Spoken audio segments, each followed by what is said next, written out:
Mary Margaret was surprised by how easily Emma fitted into her life. She was an only child of an only child and never had any siblings or even any cousins, but when she and Emma spent time together, she could imagine what it was like to have a sister. They were hardly alike.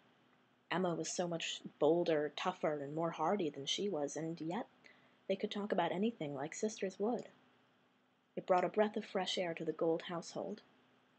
As much as she didn't want to admit it, Mary Margaret had to admit her husband was frequently distant.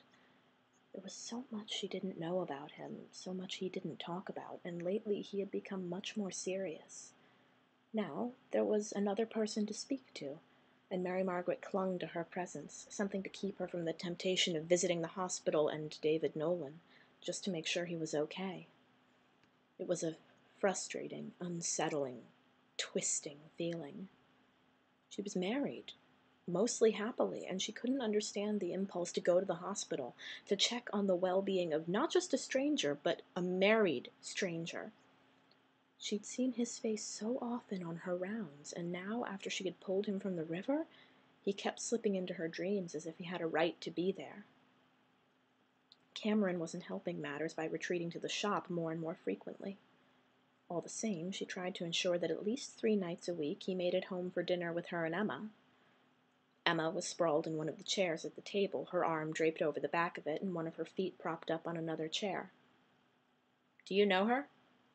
Mary Margaret glanced over her shoulder from the stove. "Know who?" "The maid who works at Granny's," Emma said. "Ashley?" Mary Margaret frowned, then nodded.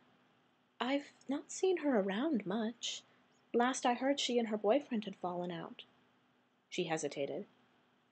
"I heard a rumor that she was pregnant, but I don't know if that's true." "I ran into her today," Emma said. "She looks like she's close to due." She sighed.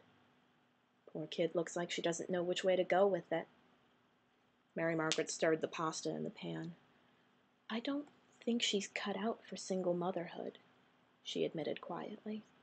"She's a good girl, but she's not exactly got a supportive family or many friends."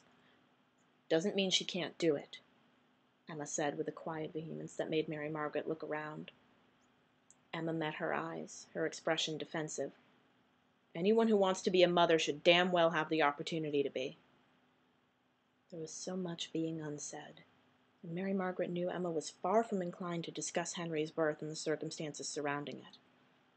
"If she wants to be, I have no doubt she will be," she murmured. She glanced at her watch with a frown. "Could you watch the stove for a second? Cameron should be home by now. I'll give him a call and see if he's on the way."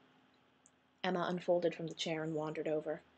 "I can't guarantee it'll be edible when you come back," she warned with a lopsided smile. Mary Margaret returned the smile, then picked up the phone and headed into the living room, calling the shop first. There was no response there, so she tried his cell, but when there was no response there either, she crossed to the window, looking out. It was unlike him not to respond, especially when they had agreed to a time for him to be home for dinner. She returned to the kitchen, frowning. "You okay?" Emma asked. Mary Margaret looked at the phone in her hand. "I think something might have happened," she said. "Cameron's not answering." "We can run down to the store if you want," Emma suggested. "Dinner can wait." Mary Margaret looked up from the phone. "Just to check," she agreed. She knew she had already had too much wine while making the pasta sauce to drive, and she knew her nerves would get the better of her behind the wheel. Cameron never ignored his cell phone, not ever. When they reached the shop, her heart thumped painfully at the sight of the door ajar, one of the panes shattered. "Stay here," Emma said as they got out of the car. "I'll check it out." "Like hell I will," Mary Margaret said, grabbing Emma's tire iron and running through the door, the rod of metal raised in her hand. The shop was dark and empty, but she almost cried out at the sight of Cameron sprawled on the floor. She hit the lights, running over to him and dropping to her knees beside him.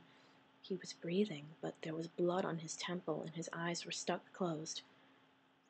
"Cameron?" she said urgently, slipping an arm under his shoulder. "Love, can you hear me?"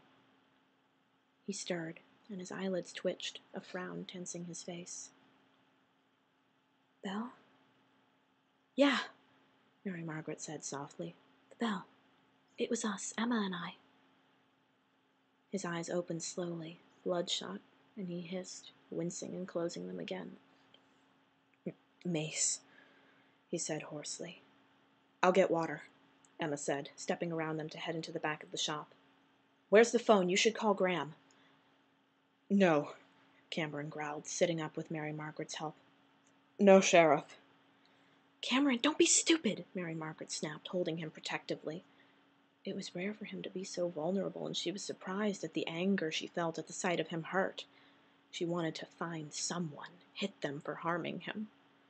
Someone broke in and attacked you. You can't let them get away with it.